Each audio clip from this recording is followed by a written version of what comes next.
Hello, hello, hello, hello, hello. Andito na naman ako sa inyong harapan. Andito na naman tayo.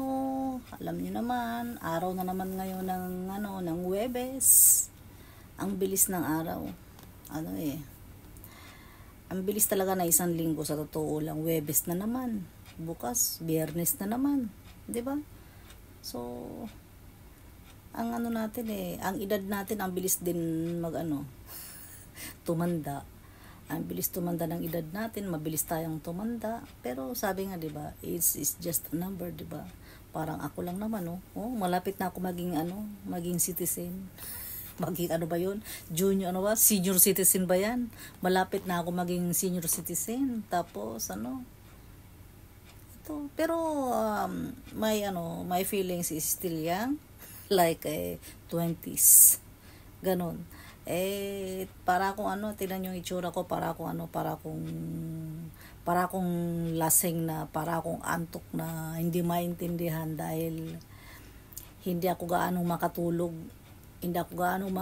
Ilang oras lang ang tulog ko, tapos yung tulog ko pa pa ako, yung pagising-gising pa. Kaya yung itsura ko, para akong ewan, yung namumungay ang aking mga mata. Wala Kung kailan kasi ganitong gising ako, doon naman ako nakakaramdam ng antok. Hindi na tayo pwedeng matulog dahil pupunta ako ngayon ng ospital.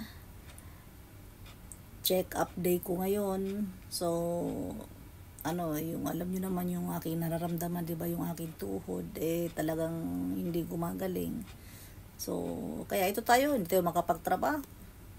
Nakabakasyon tayo ngayon dahil yung aking tuhod nga ayaw gumaling. Ewan ko ba kung ano nangyari sa tuhod ko to. At alam niyo ba yung likod yung mula sa tuhod hanggang likod ng tuhod, doon masakit. Kaya hindi ako hindi ko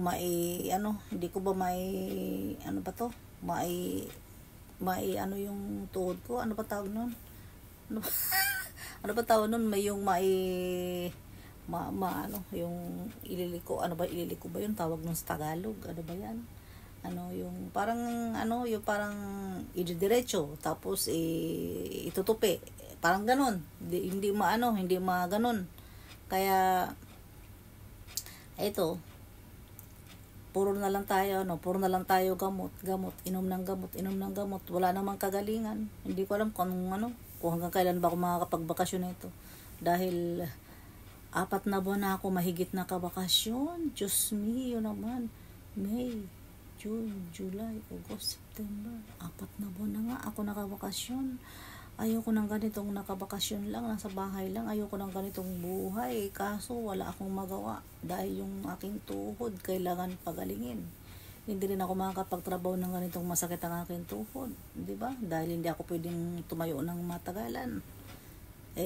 Yung work ko nakatayo, magdamag 12 hours na nakatayo. Hindi ako tatagal ng ganun.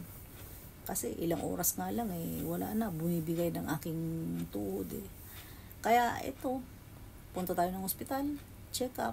Ayun, check up na naman, gamot na naman, wala namang pagbabago. Ganun lang ng ganun. Ang sabi sa akin ng doktor, kung wala raw pagbabago, operahan ako. Ayoko nga magpa-opera. Operahin ng tuhod ko. Ayoko operahin ng tuhod ko. Diyos me, ayoko ng ganun. Kaya, tiis-tiis na lang tayo sa gamot. Tiis-tiis na lang sa gamot, ganun lang.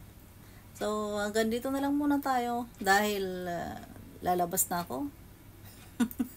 Punta tayo ng ospital. Thank you so much sa inyong lahat. Have a good day sa inyong lahat at mag-iingat kayo rin. Kayo rin, mag-iingat kayo. Ako, nadapa lang ako Wala naman akong sakit. Yung tuhod ko lang nadapa ako. Tapos nagka-damage yung aking buto. Ayun, nadapa lang ako. Natapilok, nadapa. Ayun, bumigay na yung aking tuhod. Ganun lang kasimpleng nangyari sa akin. Tapos ito, 4 na buwan na akong bakasyon. Ganun lang nangyari sa akin, nadapa lang. Tapos nagka-problema yung buto. Ayun, ngayon, naibakasyon. Kaya kayo mag-iingat din kayo. Thank you so much.